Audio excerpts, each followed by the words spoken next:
তার নামে। আল্লাহ রফিক ভাইরা তুমি কবুল করো।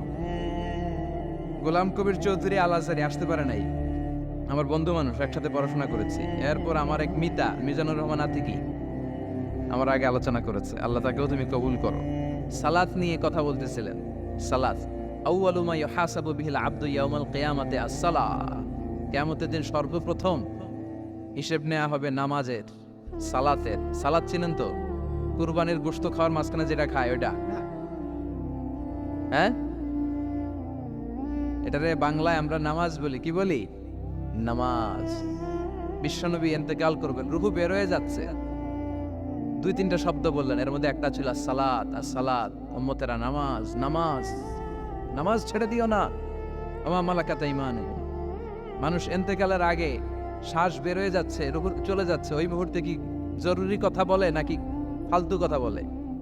সব